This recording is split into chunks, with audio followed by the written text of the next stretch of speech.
ಸಿದ್ಧಾರ್ಥ್ ಮತ್ತು ಅಂಜಲಿಯ ರೊಮ್ಯಾಂಟಿಕ್ ಪ್ರೇಮಕಥೆ ಭಾಗ 7. ಸಿದ್ಧಾರ್ಥ್ ಕಾರು ಸೀದಾ ಒಂದು ಬಂಗಲೆಯ ಮುಂದೆ ನಿಲ್ಲುತ್ತದೆ.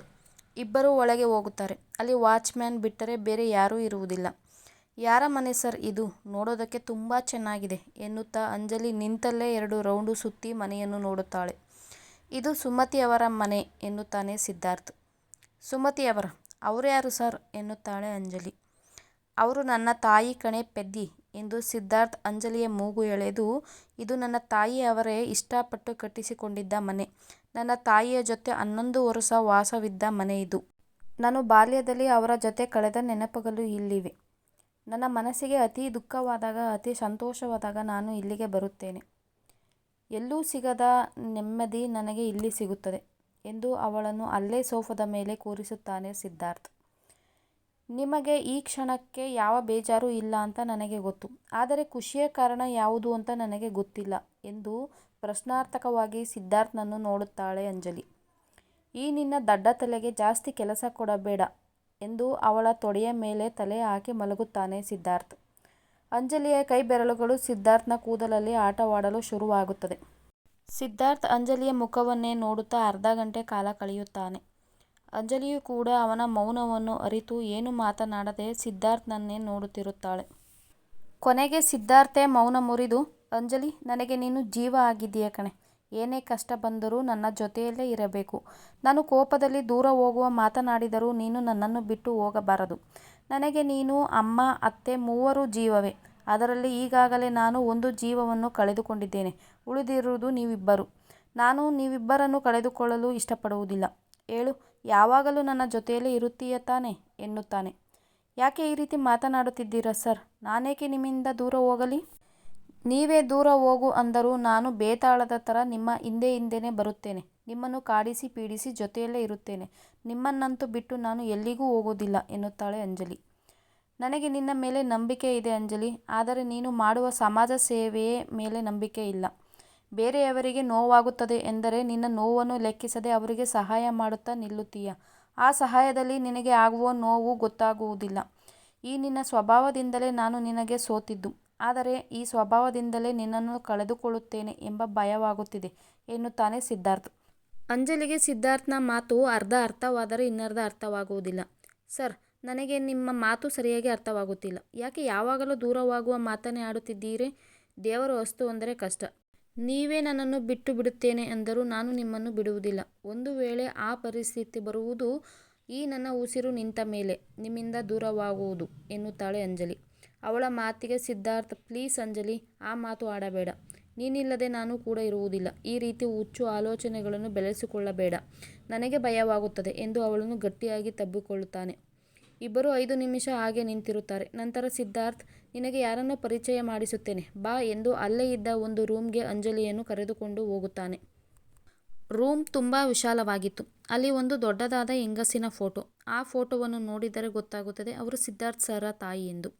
ಸರ್, ನಿಮ್ಮ ತಾಯಿ ತುಂಬ ಚೆನ್ನಾಗಿದ್ದಾರೆ ಎನ್ನುತ್ತಾಳೆ ಅಂಜಲಿ. ಅರೆ, ನಿನಗೇಗೆ ಗೊತ್ತಾಯಿತು ಅವರೇ ನನ್ನ ತಾಯಿ ಅಂತ ಎಂದು ಕೇಳುತ್ತಾನೆ ಸಿದ್ಧಾರ್ಥ್. ಅಂಜಲಿ ಸಿದ್ಧಾರ್ಥ್ನ ಮೂಗು ಎಳೆದು, ನೀವು ನಿಮ್ಮ ತಾಯಿಯ ಹೋಲಿಕೆಯೇ ಇರುವುದು ಸರ್. ಯಾರೇ ನೋಡಿದರೂ ಕಂಡುಹಿಡಿಯುತ್ತಾರೆ ಎಂದು ಹೇಳುತ್ತಾಳೆ ಅಂಜಲಿ. ಸಿದ್ಧಾರ್ಥ್ ಅವಳನ್ನು ಹಿಂದೆಯಿಂದ ಬಳಸಿ, ನನಗೆ ನನ್ನ ತಾಯಿಯನ್ನು ಜೀವಂತವಾಗಿ ನೋಡಬೇಕೆಂದು ಆಸೆ.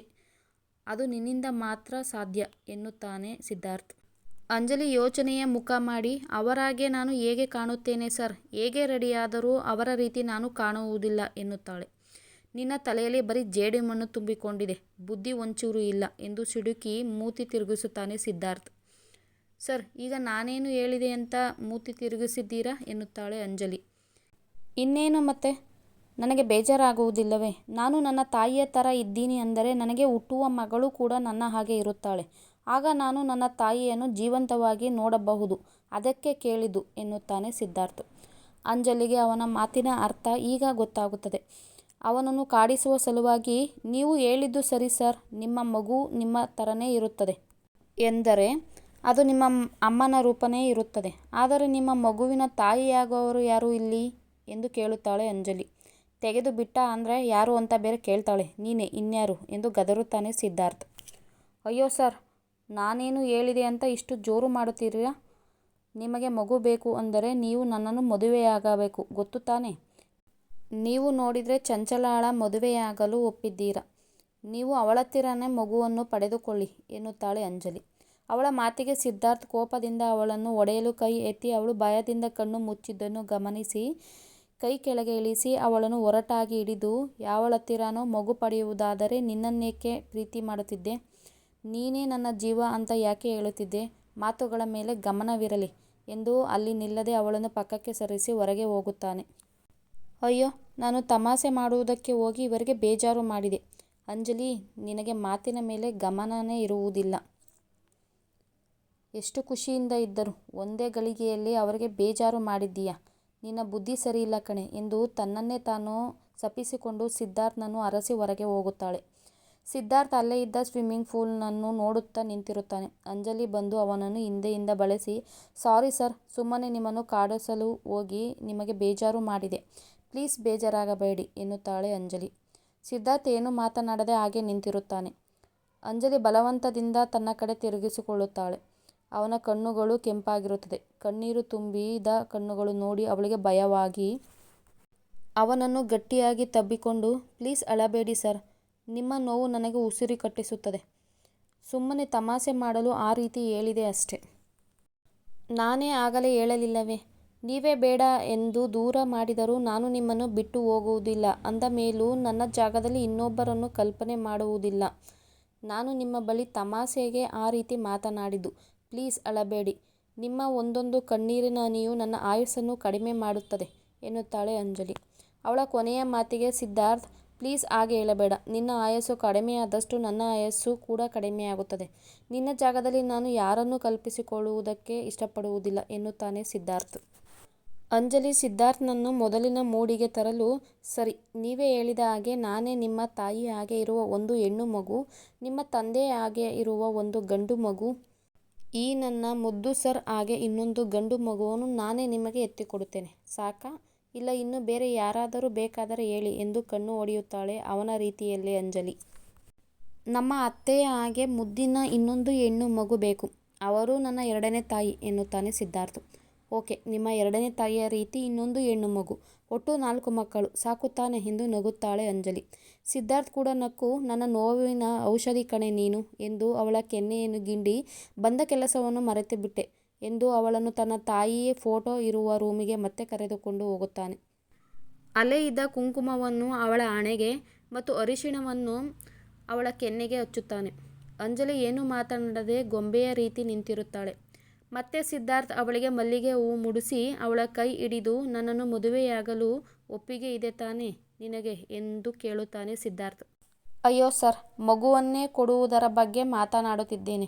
ಇನ್ನು ಮದುವೆಗೆ ಒಪ್ಪಿಗೆ ಇದೆಯಾ ಎಂದು ಕೇಳುತ್ತಿದ್ದೀರಲ್ಲ ಎನ್ನುತ್ತಾಳೆ ಅಂಜಲಿ.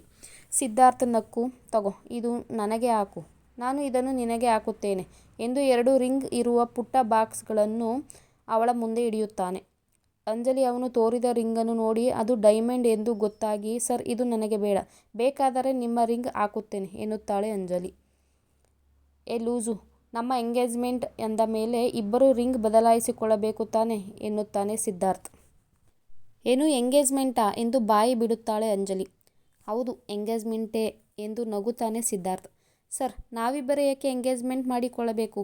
ನೀವು ನಮ್ಮ ಮನೆಗೆ ಬಂದು ಮಾತನಾಡಿ, ನಮ್ಮ ಅಪ್ಪ ಅಮ್ಮನನ್ನು ಒಪ್ಪಿಸಿ, ನಂತರ ನಿಮ್ಮ ಮನೆಯವರನ್ನು ಕೂಡ ಒಪ್ಪಿಸಿ ಅವರ ಮುಂದೆನೇ ಎಂಗೇಜ್ಮೆಂಟ್ ಮಾಡಿಕೊಳ್ಳೋಣ ಎನ್ನುತ್ತಾಳೆ ಅಂಜಲಿ. ಅದೆಲ್ಲ ಗೊತ್ತಿಲ್ಲ ನನಗೆ, ಇವತ್ತೇ ನಮ್ಮ ಎಂಗೇಜ್ಮೆಂಟ್ ಆಗಬೇಕು. ಇನ್ನೊಂದು ಸಾರಿ ಬೇಕಾದರೆ ಅವರುಗಳ ಮುಂದೆ ಎಂಗೇಜ್ಮೆಂಟ್ ಮಾಡಿಕೊಳ್ಳೋಣ.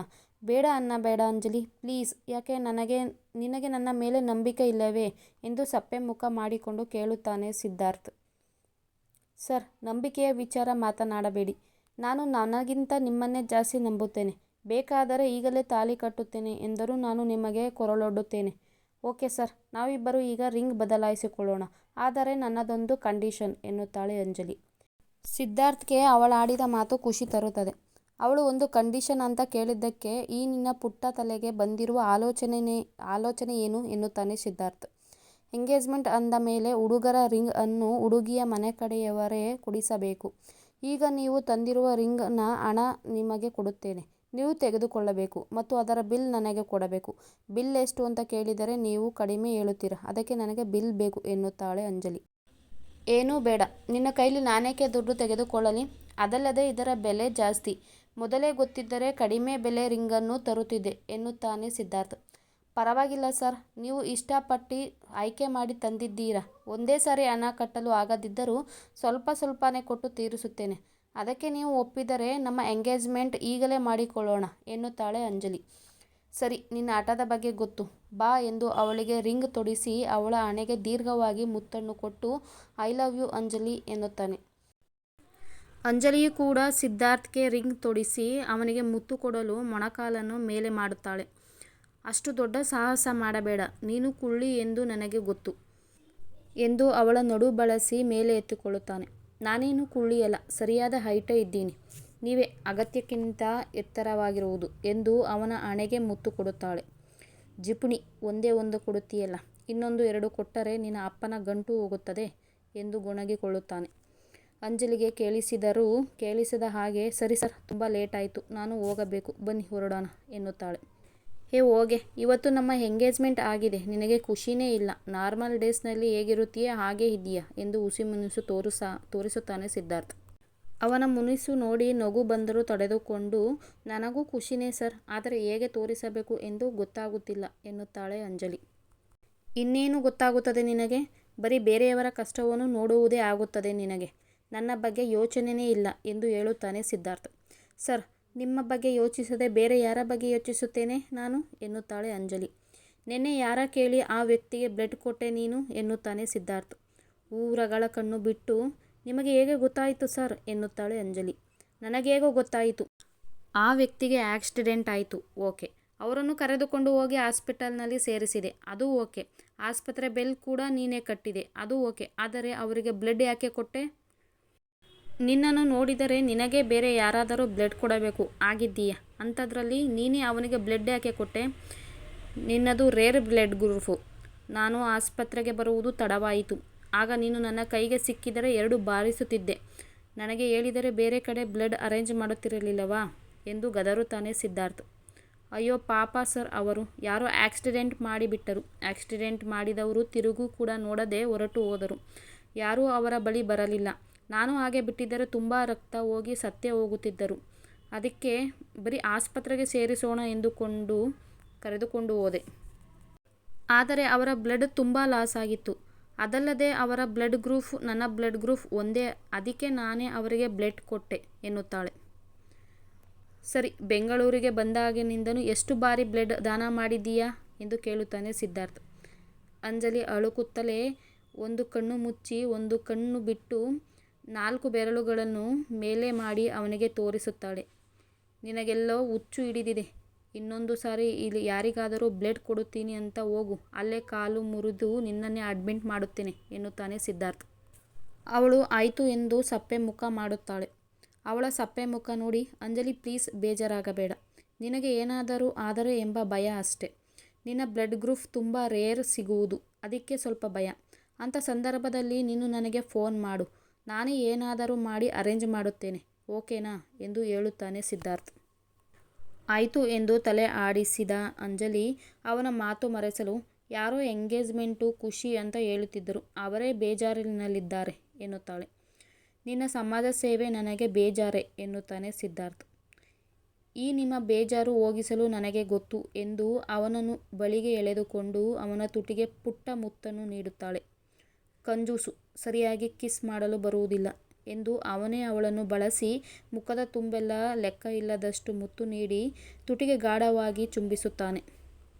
ಸ್ವಲ್ಪ ಸಮಯದ ನಂತರ ಅವಳಿಂದ ದೂರ ಸರಿದು, ಇನ್ನೂ ಮುಂದುವರಿಯುತ್ತಿದ್ದೆ, ನೆನ್ನೆ ತಾನೇ ಬ್ಲಡ್ ಕೊಟ್ಟಿದ್ದೀಯಾ ಎಂದು ಬಿಡುತ್ತಿದ್ದೇನೆ ಎಂದು ಅವಳಿಗೆ ಕಣ್ಣು ಹೊಡೆದು, ಬಾ ಲೇಟ್ ಆಗುತ್ತಿದೆ, ನಿನ್ನನ್ನು ಪಿಜಿಗೆ ಬಿಡುತ್ತೇನೆ ಎಂದು ಕರೆದುಕೊಂಡು ಹೋಗುತ್ತಾನೆ ಸಿದ್ಧಾರ್ಥ್.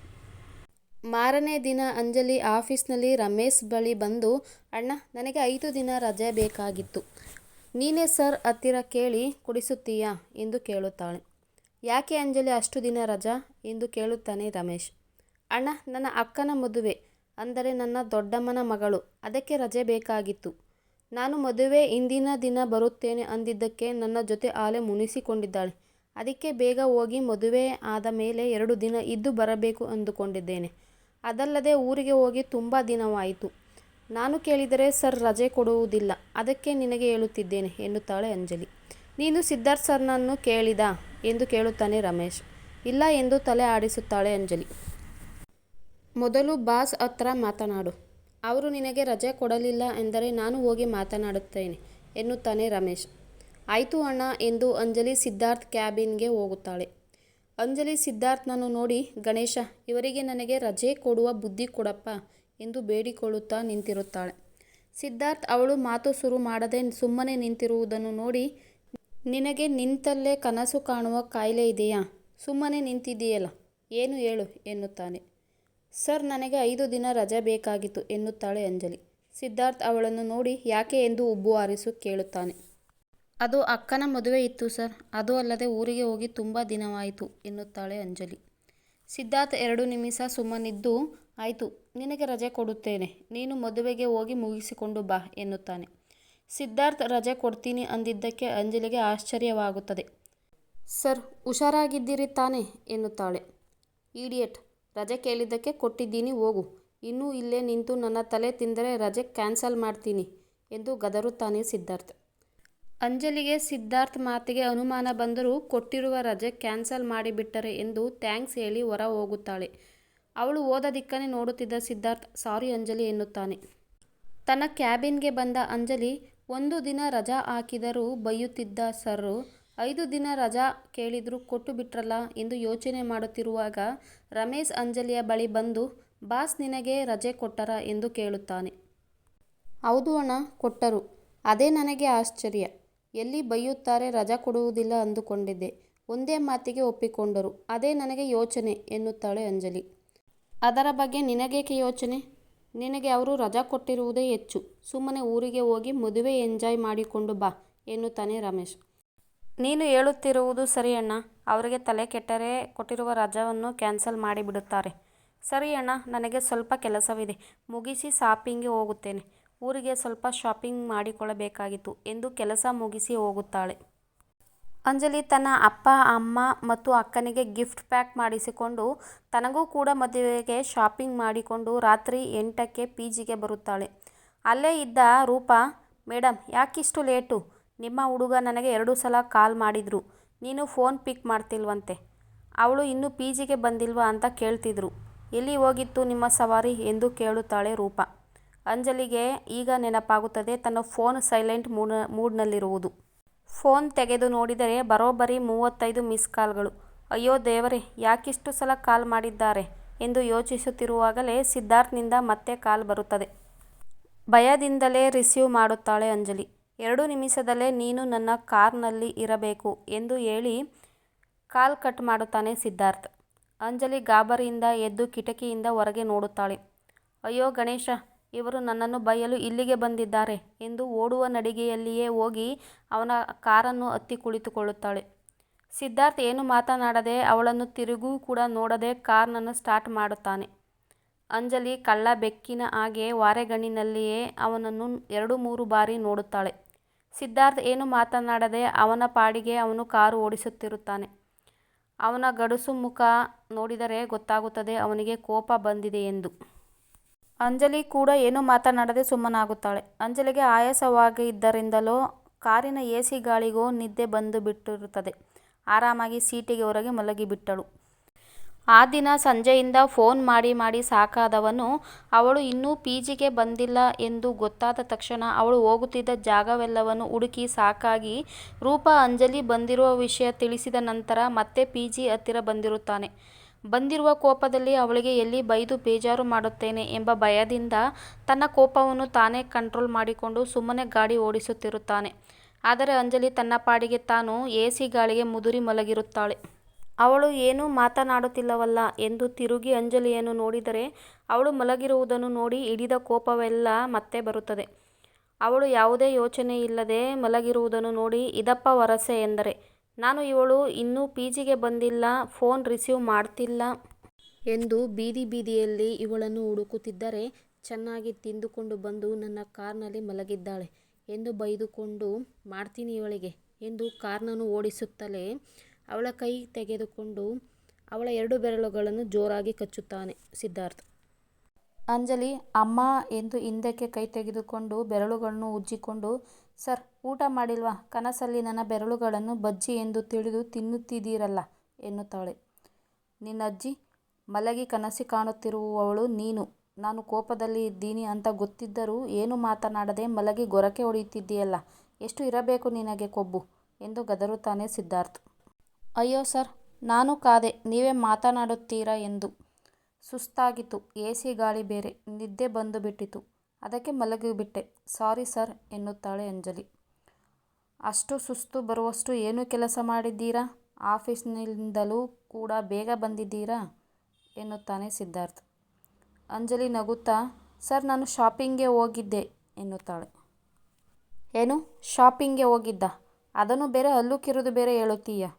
ನಾನು ಇಲ್ಲಿ ನೀನು ಫೋನ್ ರಿಸೀವ್ ಮಾಡ್ತಿಲ್ಲ, ಇನ್ನು ಪಿಜಿಗೆ ಬಂದಿಲ್ಲ ಎಂದು ನಾಯಿ ರೀತಿ ನಿನ್ನನ್ನು ಹುಡುಕುತ್ತಿದ್ದರೆ ಈಗ ಆರಾಮಾಗಿ ಶಾಪಿಂಗ್ಗೆ ಹೋಗಿದ್ದೆ ಎನ್ನುತ್ತೀಯ.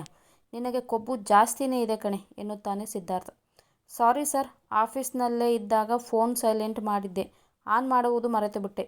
ನಾಳೆಗೆ ಊರಿಗೆ ಹೋಗುತ್ತಿದ್ದನಲ್ಲ, ಅಪ್ಪ ಅಮ್ಮ ಅಕ್ಕನಿಗೆ ಮತ್ತು ನನಗೆ ಶಾಪಿಂಗ್ ಮಾಡುತ್ತಿದ್ದೆ. ಬೇಜಾರು ಮಾಡಿಕೊಳ್ಳಬೇಡಿ ಸರ್, ನನ್ನದೇ ತಪ್ಪು. ಶಾಪಿಂಗ್ ಖುಷಿಯಲ್ಲಿ ಫೋನ್ ಆನ್ ಮಾಡುವುದನ್ನು ಮರೆತುಬಿಟ್ಟೆ ಎನ್ನುತ್ತಾಳೆ ಅಂಜಲಿ. ಅವಳ ಮುದ್ದು ಮುಖ ನೋಡೇ ಅವನ ಕೋಪ ಎಲ್ಲ ಕರಗಿ ಹೋಗಿತ್ತು ಸಿದ್ಧಾರ್ಥ್ಗೆ. ನನ್ನನ್ನು ಕರೆದರೆ ನಾನು ಬರುತ್ತಿರಲಿಲ್ಲವಾ ಎಂದು ಹೇಳುತ್ತಾನೆ. ನಿಮ್ಮನ್ನು ಕರೆದರೆ ನೀವೇ ಎಲ್ಲದಕ್ಕೂ ದುಡ್ಡು ಕೊಡುತ್ತೀರಾ, ಅದು ನನಗೆ ಇಷ್ಟ ಆಗುವುದಿಲ್ಲ. ಅದಕ್ಕೆ ನಿಮ್ಮನ್ನು ಕರೆಯದೆ ನಾನು ಶಾಪಿಂಗ್ಗೆ ಹೋದೆ.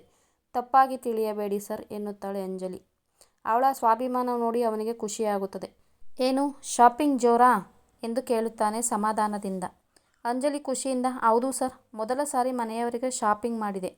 ಅಪ್ಪನಿಗೆ ಬಟ್ಟೆ ವಾಚು, ಅಮ್ಮನಿಗೆ ಸೀರೆ ಮತ್ತು ಇಯರಿಂಗ್ ತೆಗೆದುಕೊಂಡೆ. ಮತ್ತು ನನಗೆ ಮದುವೆಗೆ ಬಟ್ಟೆ ತೆಗೆದುಕೊಂಡೆ ಮತ್ತು ಅಕ್ಕಳಿಗೆ ಮದುವೆಗೆ ಗಿಫ್ಟ್ ತೆಗೆದುಕೊಂಡಿದ್ದೇನೆ ಎಂದು ಚಿಕ್ಕ ಮಕ್ಕಳು ಒಪ್ಪಿಸುವ ಹಾಗೆ ಸಿದ್ಧಾರ್ಥ್ಗೆ ಒಪ್ಪಿಸುತ್ತಾಳೆ. ಸಿದ್ಧಾರ್ಥ್ ನಕ್ಕು, ನೀನೇಕೆ ಬಟ್ಟೆ ತೆಗೆದುಕೊಂಡೆ? ನಾನೇ ಕೊಡಿಸಿದ್ದೆನಲ್ಲ, ಅದನ್ನೇ ಹಾಕಿಕೊಳ್ಳಬೇಕಾಗಿತ್ತು ಎನ್ನುತ್ತಾನೆ. ಅಯ್ಯೋ ಸರ್, ನೀವು ಕೊಡಿಸಿರುವ ಸೀರೆಗಳ ಬೆಲೆ ಜಾಸ್ತಿ ಇದೆ. ನಾನೇನಾದರೂ ಆ ಸೀರೆಗಳನ್ನು ಹಾಕಿಕೊಂಡರೆ ಮುಗಿಯಿತು ನನ್ನ ಕತೆ. ಅಮ್ಮ ಕೇಳಿದರೆ ಏನು ಹೇಳಲಿ ಎನ್ನುತ್ತಾಳೆ ಅಂಜಲಿ. ಮತ್ತೆ ಈ ಉಂಗುರ ಏನು ಮಾಡುತ್ತೀಯಾ? ಅಮ್ಮ ಬೈತಾರೆ ಅಂತ ತೆಗೆದರೆ ಬೆರಳುಗಳನ್ನು ಕಟ್ ಮಾಡಿಬಿಡುತ್ತೇನೆ ಎಂದು ಅವಳ ಕೈಯನ್ನು ತನ್ನ ಕೈಯಿಂದ ಬೆಸೆದುಕೊಂಡು ತಾನು ತೊಡಿಸಿದ ಉಂಗುರದ ಮೇಲೆ ಪುಟ್ಟ ಮುತ್ತನ್ನು ನೀಡುತ್ತಾನೆ ಸಿದ್ಧಾರ್ಥ್. ಅಯ್ಯೋ ಸರ್, ನಾನೇಕೆ ಉಂಗುರವನ್ನು ತೆಗೆಯಲಿ? ನಾನು ಮಾಂಗಲ್ಯಕ್ಕೆ ಎಷ್ಟು ಗೌರವ ಕೊಡುತ್ತೇನೋ ಇದಕ್ಕೂ ಅಷ್ಟೇ ಗೌರವ ಕೊಡುತ್ತೇನೆ. ಅಮ್ಮ ಏನಾದರೂ ಕೇಳಿದರೆ ಡೂಪ್ಲಿಕೇಟ್ ಎನ್ನುತ್ತೇನೆ ಎಂದು ಹೇಳುತ್ತಾಳೆ ಅಂಜಲಿ. ಅಯ್ಯೋ, ಡೈಮಂಡ್ ಉಂಗುರವನ್ನು ಡೂಪ್ಲಿಕೇಟ್ ಅನ್ನುತ್ತೀಯಾ ಎಂದು ಕೇಳುತ್ತಾನೆ ಸಿದ್ಧಾರ್ಥ್. ಮತ್ತೆ ಇನ್ನೇನು ಹೇಳಬೇಕು? ನನಗೆ ಎಂಗೇಜ್ಮೆಂಟ್ ಆಯಿತು, ನನ್ನ ಹುಡುಗ ತೊಡಿಸಿದ ಡೈಮಂಡ್ ಉಂಗುರ ನೋಡಿ ಚೆನ್ನಾಗಿದೆಯಾ ಎಂದು ಕೇಳಬೇಕಾಗಿತ್ತಾ ಎನ್ನುತ್ತಾಳೆ ಅಂಜಲಿ. ನಿನಗೆ ಅಷ್ಟು ಬುದ್ಧಿ ಧೈರ್ಯ ಎರಡೂ ಇಲ್ಲ ಎಂದು ನನಗೆ ಗೊತ್ತು, ಸುಮ್ಮನೆ ಕೆಳಗೆ ಇಳಿ ಎಂದು ಕಾರ್ ನಿಲ್ಲಿಸುತ್ತಾನೆ ಸಿದ್ಧಾರ್ಥ್.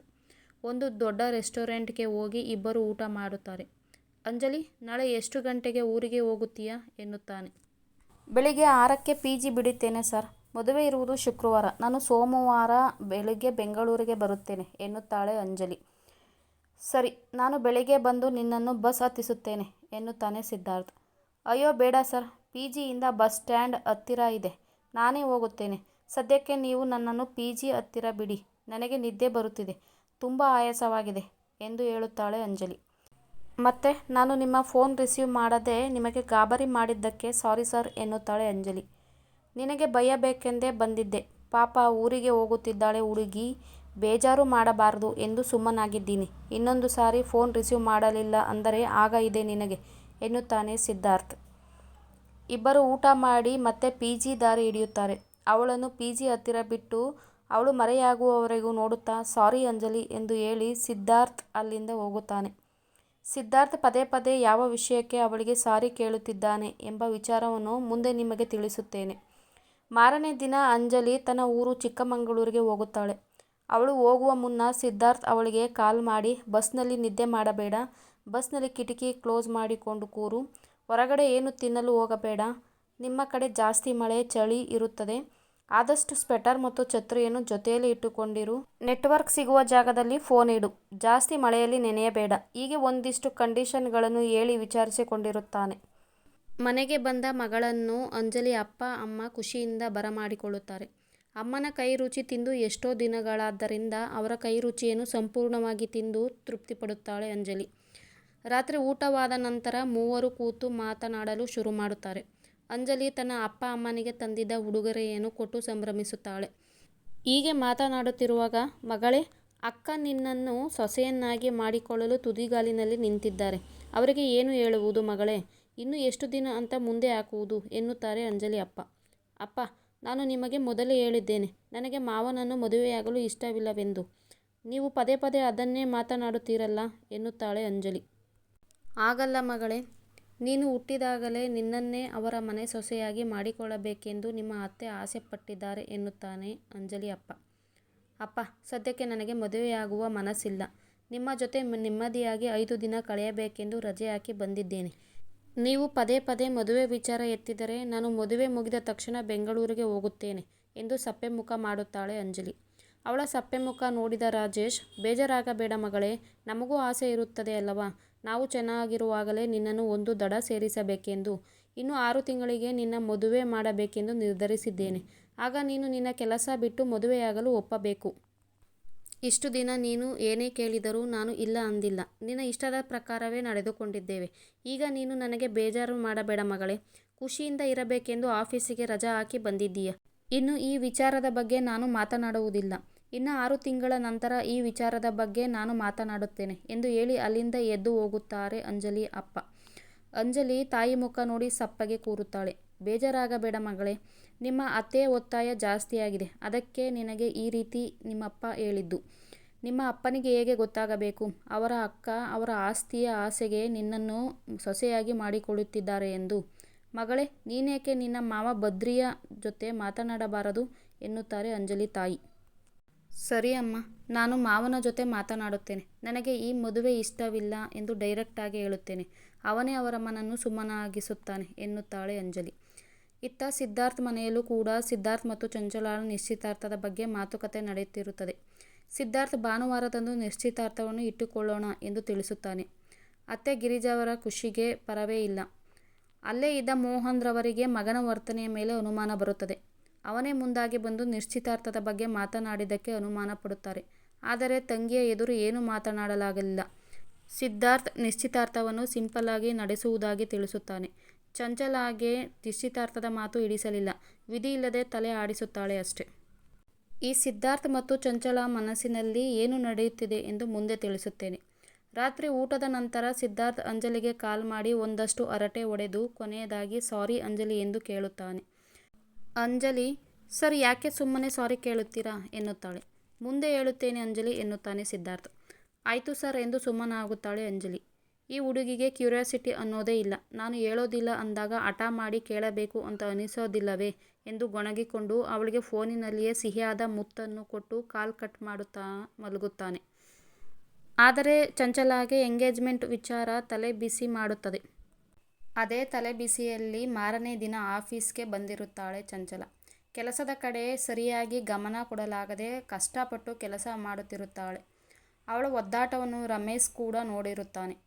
ಹಾಗೆ ಚಂಚಲ ಮತ್ತು ಸಿದ್ಧಾರ್ಥ್ ಎಂಗೇಜ್ಮೆಂಟ್ ಭಾನುವಾರ ಎಂದು ರಮೇಶ್ಗೂ ಕೂಡ ತಿಳಿದಿರುತ್ತದೆ. ಅದರ ಬಗ್ಗೆ ರಮೇಶ್ಗೆ ಏನೂ ವಿರೋಧವಿರುವುದಿಲ್ಲ. ಮೂವರ ಬಗ್ಗೆ ನಿಮಗೆ ಗೊಂದಲವಿದೆ ಎಂದು ನನಗೆ ಗೊತ್ತು. ಈ ಗೊಂದಲವನ್ನು ನಾನು ಮುಂದೆ ವಿವರಿಸುತ್ತೇನೆ. ಚಂಚಲ ಇಂಪಾರ್ಟೆಂಟ್ ಫೈಲ್ ಕೆಲಸ ಮುಗಿಸಿ ತಲೆ ನೋಯುತ್ತಿದೆ ಎಂದು ಆಫೀಸ್ ಬಾಯ್ಗೆ ಕಾಫಿ ತರಲು ಹೇಳುತ್ತಾಳೆ. ಆಫೀಸ್ ಬಾಯ್ ಹುಡುಗನಿಗೆ ಗ್ರಹಚಾರ ಕೆಟ್ಟಿತ್ತೋ ಏನೋ, ಕಾಫಿ ಚಂಚಲಾಗೆ ಕೊಡಲು ಬಂದು ಅವಳು ರೆಡಿ ಮಾಡಿ ಇಟ್ಟಿದ್ದ ಫೈಲ್ಗೆ ಕೊಟ್ಟಿರುತ್ತಾನೆ. ಅಂದರೆ ಫೈಲ್ ಮೇಲೆ ಕಾಫಿ ಚೆಲ್ಲಿ ಅವಾಂತರ ಮಾಡುತ್ತಾನೆ ಹುಡುಗ. ಇದ್ದ ತಲೆನೋವಿನಲ್ಲಿ ಕಷ್ಟಪಟ್ಟು ಪ್ರಿಪೇರ್ ಮಾಡಿದ ಫೈಲ್ನನ್ನು ಹಾಳು ಮಾಡಿದ ಎಂದು ಅವನಿಗೆ ಹೊಡೆಯುತ್ತಾಳೆ ಚಂಚಲ.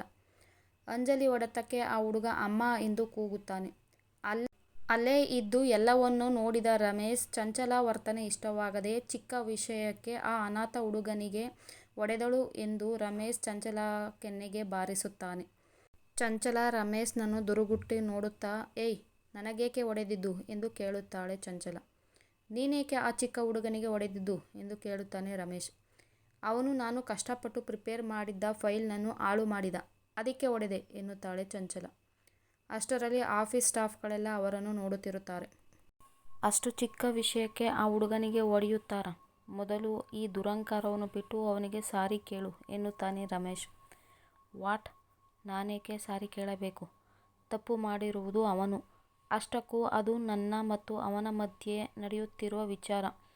ನೀನೇಕೆ ಬಂದೆ ಮಧ್ಯದಲ್ಲಿ ಎಂದು ಕೇಳುತ್ತಾಳೆ ಚಂಚಲ. ನಿನ್ನ ಶ್ರೀಮಂತಿಕೆಯ ದುರಹಂಕಾರವನ್ನು ಬಡವರ ಮೇಲೆ ತೋರಿಸುತ್ತಿದ್ದರೆ ನೋಡಿಕೊಂಡು ಸುಮ್ಮನಿರಬೇಕಾ? ಅವನು ನನ್ನ ಕಡೆಯ ಹುಡುಗ. ಅವನಿಗೆ ನೀನು ಹೊಡೆದರೆ ನಾನು ನೋಡಿಕೊಂಡು ಸುಮ್ಮನೆ ಇರುತ್ತೇನೆ ಅಂತ ಹೇಗೆ ಅಂದುಕೊಂಡೆ? ಮೊದಲು ಅವನಿಗೆ ಸಾರಿ ಕೇಳು ಎನ್ನುತ್ತಾನೆ ರಮೇಶ್. ಏಯ್, ನಿಂದು ಜಾಸ್ತಿ ಆಯಿತು ಎಂದು ಚಂಚಲ ತೋರು ಬೆರಳು ತೋರಿಸುತ್ತಾಳೆ ರಮೇಶ್ಗೆ.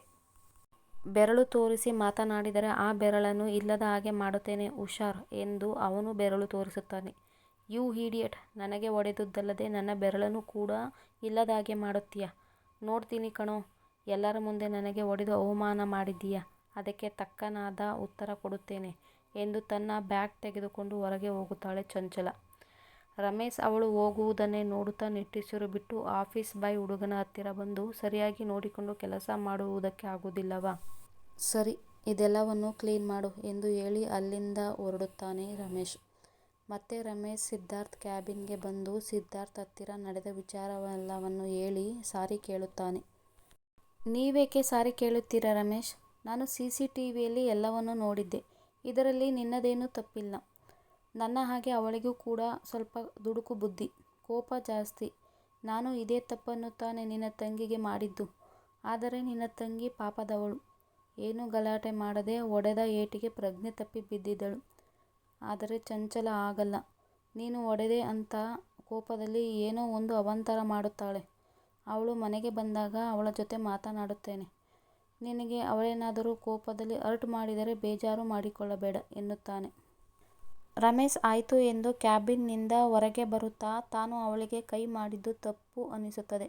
ಆದರೂ ಅವಳಿಗೆ ದುರಹಂಕಾರ ಜಾಸ್ತಿ ಇದೆ ಎಂದು ತನ್ನ ಕೆಲಸದ ಕಡೆ ಗಮನ ಕೊಡಲು ಹೋಗುತ್ತಾನೆ. ರಾತ್ರಿ 10 ಗಂಟೆಗೆ ರಮೇಶ್ಗೆ ಕಾಲ್ ಬರುತ್ತದೆ. ಮಲಗಿದ್ದವನು ಫೋನ್ ರಿಸೀವ್ ಮಾಡಿ, ವಾಟ್ ಎಂದು ಕೂಗುತ್ತಾನೆ. ಅವಳನ್ನು ಒಳಗೆ ಬಿಡಿ. ಯಾವುದೇ ಕಾರಣಕ್ಕೂ ನಾನು ಅಲ್ಲಿಗೆ ಬರುವ ತನಕವೂ ಅವಳನ್ನು ಹೊರಗೆ ಬಿಡಬೇಡಿ. ನಾನು 10 ನಿಮಿಷದಲ್ಲಿ ಅಲ್ಲಿಗೆ ಬರುತ್ತೇನೆ. ನಾನು ಬರುವ ತನಕ ಅವರ ಮೇಲೆ ಗಮನವಿರಲಿ ಎಂದು ಹೇಳಿ ತಾನು ಧರಿಸಿದ್ದ ನೈಟ್ ಪ್ಯಾಂಟ್ ಮತ್ತು ಟೀ ಶರ್ಟ್ ಮೇಲೆ ಜರ್ಕಿನ್ ಹಾಕಿಕೊಂಡು ತನ್ನ ಬುಲೆಟ್ ಏರಿ ಹೋಗುತ್ತಾನೆ ರಮೇಶ್. ರಮೇಶ್ ಬೈಕು ಸ್ಪೀಡ್ನಲ್ಲಿ ಬಂದು ನಿಂತಿದ್ದು ಸಿದ್ಧಾರ್ಥ್ ಆಫೀಸ್ನ ಮುಂದೆ. ಚಂಚಲ ಕಂಠಪೂರ್ತಿ ಕುಡಿದು ಸಿದ್ಧಾರ್ಥ್ ಆಫೀಸ್ಗೆ ಬಂದು, ರಮೇಶ್, ಹೇ ರಮೇಶ್, ಬಾರೋ ಹೊರಗೆ. ನನಗೆ ಹೊಡೆಯುತ್ತೀಯಾ? ನಿನಗೆ ಒಂದು ಗತಿ ಕಾಣಿಸುತ್ತೇನೋ ಕಣೋ ಇವತ್ತು ಎಂದು ತೂರಾಡುತ್ತಾ ಕೂಗಾಡುತ್ತಿರುತ್ತಾಳೆ ಚಂಚಲ. ಅದನ್ನು ನೋಡಿದ ವಾಚ್ಮ್ಯಾನ್ ರಮೇಶ್ಗೆ ಕಾಲ್ ಮಾಡುತ್ತಾನೆ. ರಮೇಶ್ ಅವಳನ್ನು ಒಳಗೆ ಬಿಡಿ, ಹೊರಗೆ ಇದ್ದರೆ ಎಲ್ಲಿ ತಪ್ಪಿಸಿಕೊಳ್ಳುತ್ತಾಳೆ ಎಂಬ ಭಯಕ್ಕೆ. ರಮೇಶ್ ತನ್ನ ಗಾಡಿ ನಿಲ್ಲಿಸಿ ಅಲ್ಲಿ ಯಾವುದೇ ವೆಹಿಕಲ್ ಇಲ್ಲದಿರುವುದನ್ನು ಗಮನಿಸಿದ ರಮೇಶ್ ವಾಚ್ಮ್ಯಾನ್ ಹತ್ತಿರ ಬಂದು, ಅವರು ಇಲ್ಲಿಗೆ ಹೇಗೆ ಬಂದರು ಎಂದು ಕೇಳುತ್ತಾನೆ. ಸರ್, ಅವರು ಕ್ಯಾಬ್ನಲ್ಲಿ ಬಂದರು. ಒಂದೇ ಸಮನೆ ನಿಮ್ಮನ್ನು ಬೈಯುತ್ತಿದ್ದಾರೆ. ನನ್ನ ಕಿವಿಯಲ್ಲಿ ರಕ್ತ ಬರುವುದೊಂದೇ ಬಾಕಿ ಸರ್, ಅದಕ್ಕೆ ನಿಮಗೆ ಕಾಲ್ ಮಾಡಿದೆ ಎನ್ನುತ್ತಾನೆ ವಾಚ್ಮ್ಯಾನ್. ಸರಿ, ನಾನು ನೋಡುತ್ತೇನೆ ಎಂದು ರಮೇಶ್ ಗೇಟ್ನಿಂದ ಒಳಗೆ ಹೋಗುತ್ತಾನೆ. ಚಂಚಲ ಬೆಳಿಗ್ಗೆ ಆಫೀಸ್ಗೆ ಹಾಕಿಕೊಂಡು ಬಂದಿದ್ದ ಜೀನ್ಸ್ ಪ್ಯಾಂಟ್ ಮತ್ತು ಟೀ ಶರ್ಟ್ನಲ್ಲೇ ಇರುತ್ತಾಳೆ. ಅಂದರೆ ಇವರು ಮನೆಗೆ ಹೋಗಿಲ್ಲ ಎಂದುಕೊಳ್ಳುತ್ತಾನೆ ರಮೇಶ್. ಚಂಚಲ ಆಫೀಸ್ ಮುಂದೆ ಇದ್ದ ಪುಟ್ಟ ಗಾರ್ಡನ್ನಂತೆ ಇರುವ ಗರಿಕೆ ನೆಲದ ಮೇಲೆ ನಿಂತು, ಏ ರಮೇಶ್, ಎಷ್ಟು ಸಾರಿ ಕರೆಯೋದು ನಿನ್ನನ್ನ? ಬಾರೋ ಹೊರಗಡೆ. ಓ, ಹೆದರಿಬಿಟ್ಟಿದ್ದೀಯಾ? ಈ ಹೆದರಿಕೆ ಮೊದಲೇ ಇರಬೇಕಾಗಿತ್ತು ನಿನಗೆ. ನನಗೆ ಹೊಡೆಯುತ್ತೀಯಾ? ನನಗೆ ಹೊಡೆಯುವುದಕ್ಕೆ ಏನು ಅಧಿಕಾರ ಇದೆ ನಿನಗೆ ಎಂದು ನಿಂತಲ್ಲೇ ತೂರಾಡುತ್ತಾ ತೊದಲುತ್ತಾ ಕೂಗಾಡುತ್ತಿರುತ್ತಾಳೆ. ಅವಳ ಅವತಾರ ನೋಡಿದ ರಮೇಶ್ ತಲೆ ಚೆಚ್ಚಿಕೊಂಡು ಅವಳ ಮುಂದೆ ಬಂದು ನಿಂತುಕೊಳ್ಳುತ್ತಾನೆ. ಚಂಚಲ, ಏನು ನಿನ್ನ ಅವಸ್ಥೆ? ಕುಡಿದು ಮನೆಗೆ ಹೋಗುವುದು ಬಿಟ್ಟು ಇಲ್ಲಿಗೇಕೆ ಬಂದೆ ಎಂದು ಕೇಳುತ್ತಾನೆ ರಮೇಶ್. ಓ, ಬಂದ್ಯಾ, ಬಾ. ನಾನು ಕುಡಿದಿರುವುದೇ ನಿನ್ನ ಜೊತೆ ಜಗಳ ಆಡುವುದಕ್ಕೆ. ಕುಡಿದು ಮನೆಗೇಕೆ ಹೋಗಲಿ ಎನ್ನುತ್ತಾಳೆ ಚಂಚಲ. ನನ್ನ ಜೊತೆ ಜಗಳವಾಡಲು ನನ್ನ ಹತ್ತಿರ ಬರಬೇಕು. ಇಲ್ಲಿ ಏಕೆ ಬಂದು ಕೂಗಾಡುತ್ತಿದ್ದೀಯಾ ಎನ್ನುತ್ತಾನೆ ರಮೇಶ್. ಗೊತ್ತು, ನನಗೆ ಗೊತ್ತು. ಆದರೆ ನನಗೆ ನಿನ್ನ ಮನೆ ಅಡ್ರೆಸ್ ಗೊತ್ತಿಲ್ಲವಲ್ಲ, ಅದಕ್ಕೆ ಇಲ್ಲಿಗೆ ಬಂದೆ. ಅದಲ್ಲದೆ ನೀನು ನನಗೆ ಹೊಡೆದಿದ್ದು ಆಫೀಸರ ಎಲ್ಲರ ಮುಂದೆ. ಅದಕ್ಕೆ ಅವರ ಮುಂದೆಯೇ ಜಗಳವಾಡಲು ಬಂದಿದ್ದೇನೆ. ಸ್ವಲ್ಪ ಲೇಟ್ ಆಯಿತು ಅಷ್ಟೆ. ಈಗ ನೀನು ಅವರೆಲ್ಲರನ್ನೂ ಕರಿ. ನಾನು ಅವರ ಮುಂದೆನೇ ನಿನಗೆ ಹೊಡೆದು ಜಗಳವಾಡಬೇಕು. ಕರಿ ಬೇಗ ಅವರೆಲ್ಲರನ್ನೂ ಎಂದು ತೂರಾಡುತ್ತಾ ಹೇಳುತ್ತಾಳೆ ಚಂಚಲ. ನಿನ್ನ ತಲೆ ಸ್ವಲ್ಪ ಲೇಟ್ ಆಗಿಲ್ಲ, ಪೂರ್ತಿ ಲೇಟ್ ಆಗಿದೆ. ದೆವ್ವಗಳು ಓಡಾಡೋ ಟೈಮ್ನಲ್ಲಿ ಬಂದು ಕರಿ ಎಂದರೆ ಯಾರು ಬರುತ್ತಾರೆ ಎಂದು ಗದರುತ್ತಾನೆ ರಮೇಶ್. ಓಹ್ ಹೌದಾ, ಎಲ್ಲ ಹೊರಟೋಗಿದ್ದಾರಾ? ಸರಿ, ನಾನು ನಾಳೆ ಬಂದು ನಿನ್ನ ಜೊತೆ ಜಗಳವಾಡುತ್ತೀನಿ. ಓಕೆ ಬಾಯ್ ಎಂದು ಮಕ್ಕಳ ಥರ ಹೇಳಿ ಹಿಂದೆ ತಿರುಗುತ್ತಾಳೆ. ಕುಡಿದಿರುವುದು ಜಾಸ್ತಿಯಾಗಿ ನಡೆಯಲು ಆಗದೆ 2 ಹೆಜ್ಜೆ ಮುಂದೆ ಇಡುತ್ತಿದ್ದಂತೆ ತುಪ್ಪೆಂದು ಕೆಳಗೆ ಬೀಳುತ್ತಾಳೆ ಚಂಚಲ. ಅಯ್ಯೋ ಎಲ್ಲ ನನ್ನ ಕರ್ಮ ಎಂದು ಅವಳನ್ನು ಏಳಿಸುತ್ತಾನೆ ರಮೇಶ್. ಓಹ್ ಸಾರಿ, ಸ್ವಲ್ಪ ಜಾಸ್ತಿಯಾಗಿದೆ ಅಷ್ಟೇ, ಅದಕ್ಕೆ ನಿಲ್ಲುವುದಕ್ಕೆ ಆಗುತ್ತಿಲ್ಲ ಎಂದು ಅವನ ಭುಜವನ್ನು ಗಟ್ಟಿಯಾಗಿ ಹಿಡಿದು ನಿಲ್ಲುತ್ತಾಳೆ ಚಂಚಲ. ಸ್ವಲ್ಪ ಜಾಸ್ತಿ ಆಗಿಲ್ಲ ಕಣೆ, ಪೂರ್ತಿಯಾಗಿ ಕುಡಿದಿದ್ದೀಯ. ನಿಲ್ಲಲು ಆಗದ ರೀತಿ, ಮೈಮೇಲೆ ಪ್ರಜ್ಞೆ ಇಲ್ಲದ ರೀತಿ ಕುಡಿದಿದ್ದೀಯಲ್ಲ, ನಿನಗೆ ಮಾನ ಮರ್ಯಾದೆ ಇದೆಯಾ ಎನ್ನುತ್ತಾನೆ ರಮೇಶ್. ಚಂಚಲ ನಿಂತಲ್ಲೇ ತೂರಾಡುತ್ತಿರುತ್ತಾಳೆ. ರಮೇಶ್ ಅವಳು ಬೀಳದ ಹಾಗೆ ಅವಳ ನಡು ಬಳಸಿ ಒಂದು ಕೈಯಲ್ಲಿ ಹಿಡಿದಿರುತ್ತಾನೆ. ಇನ್ನೊಂದು ಕೈಯಲ್ಲಿ ಸಿದ್ಧಾರ್ಥ್ಗೆ ಫೋನ್ ಮಾಡಲು ಫೋನ್ ತೆಗೆದುಕೊಳ್ಳುತ್ತಾನೆ. ಏ ರಮೇಶ್ ಎಂದು ಅವನ ಮುಂದೆ ಬಂದಳು ಚಂಚಲ. ಥೂ ಕುಡುಕಿ, ಗಬ್ಬು ವಾಸನೆ ಎಂದು ಮುಖ ಸಿಂಡರಿಸುತ್ತಾನೆ ರಮೇಶ್.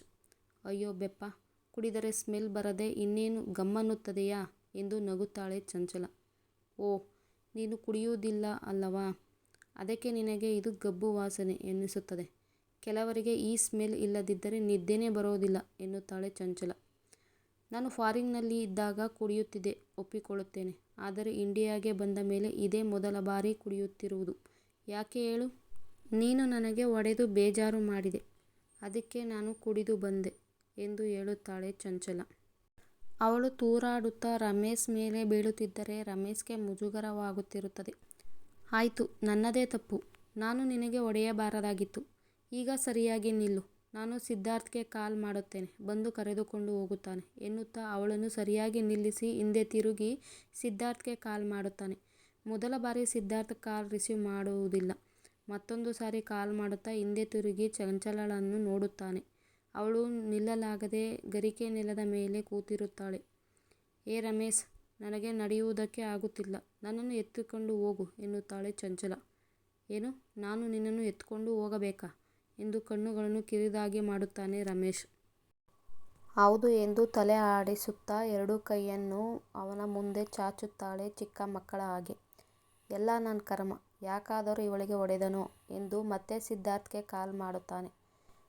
ಸಿದ್ಧಾರ್ಥ್ ಈ ಸಾರಿ ಕಾಲ್ ರಿಸೀವ್ ಮಾಡಿದ್ದ ತಕ್ಷಣ ರಮೇಶ್ ಎಲ್ಲ ವಿಷಯವನ್ನು ತಿಳಿಸುತ್ತಾನೆ ಸಿದ್ಧಾರ್ಥ್ಗೆ. ಸಿದ್ಧಾರ್ಥ್ ನಾನು ಈಗಲೇ ಬರುತ್ತೇನೆ ಎಂದು ಕಾಲ್ ಕಟ್ ಮಾಡುತ್ತಾನೆ. ಸಿದ್ಧಾರ್ಥ್ ಜೊತೆಗೆ ಮಾತನಾಡಿ ಮತ್ತೆ ಅವಳನ್ನು ನೋಡುತ್ತಾನೆ ರಮೇಶ್. ಅವಳು ಕೂತಲ್ಲಿಯೇ ಮುದುರಿ ಮಲಗಿರುತ್ತಾಳೆ. ತನ್ನ ಬೆರಳಿನಿಂದ ತಲೆ ತೀಡಿಕೊಂಡು ಅವಳನ್ನು ಎತ್ತಿಕೊಂಡು ಅಲ್ಲೇ ಇದ್ದ 3 ಸೀಟಿನ ಕಬ್ಬಿಣದ ಚೇರಿನಲ್ಲಿ ಕೂರಿಸಿಕೊಂಡು ತಾನು ಕೂರುತ್ತಾನೆ ರಮೇಶ್. ಮತ್ತೆ ಎಚ್ಚರವಾದ ಚಂಚಲ ಅವನ ಕಡೆ ತಿರುಗಿ, ರಮೇಶ್, ಯಾಕೆ ಹೊಡೆದೆ, ನನಗೆ ಎಷ್ಟು ನೋವು ಆಯಿತು ಗೊತ್ತಾ? ನಾನು ಯಾವುದೋ ಟೆನ್ಷನ್ನಲ್ಲಿ ಇದ್ದೆ, ಆ ಟೆನ್ಷನ್ನಲ್ಲೇ ಆ ಹುಡುಗನಿಗೆ ಹೊಡೆದು ಬಿಟ್ಟೆ ಅಷ್ಟೇ. ಸ್ವಲ್ಪ ಸಮಯದ ನಂತರ ನಾನೇ ಅವನ ಬಳಿ ಸಾರಿ ಕೇಳುತ್ತಿದ್ದೆ. ನೀನೇಕೆ ಹೊಡೆದೆ? ನೋಡು ಎಷ್ಟು ಉರಿಯುತ್ತಿದೆ ನನ್ನ ಕೆನ್ನೆ ಎಂದು ಚಿಕ್ಕ ಮಕ್ಕಳ ಹಾಗೆ ತನ್ನ ಕೆನ್ನೆಯನ್ನು ರಮೇಶ್ಗೆ ತೋರಿಸುತ್ತಾಳೆ ಚಂಚಲ. ಡ್ರಿಂಕ್ಸ್ ಹೆಚ್ಚಾಗಿ ಏಟು ಬಿದ್ದ ಜಾಗವನ್ನೇ ಮರೆತಿರುತ್ತಾಳೆ ಹುಡುಗಿ. ರಮೇಶ್ ಹೊಡೆದ ಕೆನ್ನೆಯನ್ನು ಬಿಟ್ಟು ಬೇರೆ ಕೆನ್ನೆಯನ್ನು ತೋರಿಸುತ್ತಿರುತ್ತಾಳೆ. ನಾನು ಹೊಡೆದದ್ದು ಈ ಕೆನ್ನೆಗಲ್ಲ, ಈ ಕೆನ್ನೆಗೆ ಎಂದು ತೋರಿಸುತ್ತಾನೆ ರಮೇಶ್. ಹೌದಾ, ಮತ್ತೆ ಈ ಕೆನ್ನೆ ಯಾಕೆ ನೋಯುತ್ತಿದೆ ಎಂದು ಯೋಚನೆ ಮಾಡುವ ರೀತಿಯಲ್ಲಿ ಬೆರಳನ್ನು ಗಲ್ಲಕ್ಕೆ ಹಿಡಿದು ಯೋಚಿಸುತ್ತಾಳೆ. ರಮೇಶ್ ಸ್ವಲ್ಪ ಸಮಯದ ನಂತರ, ಸಾರಿ ಚಂಚಲ, ನಾನು ನಿನಗೆ ಹೊಡೆಯಬಾರದಾಗಿತ್ತು ಎಂದು ಸಾರಿ ಕೇಳುತ್ತಾನೆ ರಮೇಶ್. ಪರವಾಗಿಲ್ಲ ಬಿಡು, ಹೊಡೆದರೆ ಎಷ್ಟು ನೋವಾಗುತ್ತದೆ ಎಂದು ನನಗೆ ಗೊತ್ತಿರಲಿಲ್ಲ. ನಿನ್ನ ಕೈ ಏಟು ತಿಂದ ಮೇಲೆ ಗೊತ್ತಾಯಿತು. ಪಾಪ ಆ ಹುಡುಗನಿಗೆ ಎಷ್ಟು ನೋವಾಯಿತೋ ಏನೋ ಎನ್ನುತ್ತಾಳೆ ಚಂಚಲ. ಅವಳ ವರಸೆಗೆ ಮೀಸೆ ಅಂಚಿನಲ್ಲಿ ನಗುತ್ತಾನೆ ರಮೇಶ್. ಅವಳು ಚಳಿಗೆ ಮುದುರಿ ಅವನನ್ನು ಬಿಗಿಯಾಗಿ ಅಪ್ಪಿ ಹಿಡಿದಿರುತ್ತಾಳೆ.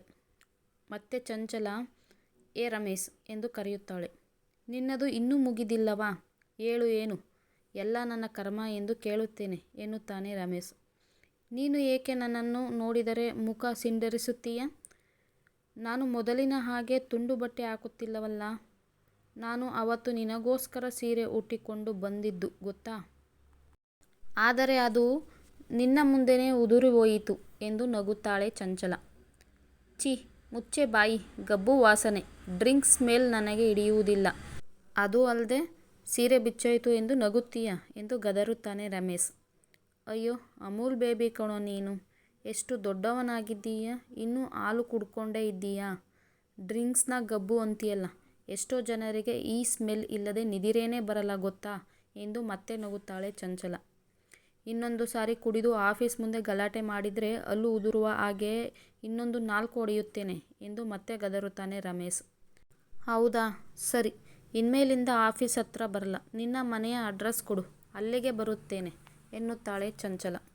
ಏನು ಬೇಡ ತಾಯಿ ಎಂದು ಕೈ ಮುಗಿಯುತ್ತಾನೆ ರಮೇಶ್. ಚಂಚಲ ಕೂತಲ್ಲಿಯೇ ತೂಕಡಿಸುತ್ತಾ ಚೇರ್ನಿಂದ ಜಾರುತ್ತಿರುತ್ತಾಳೆ.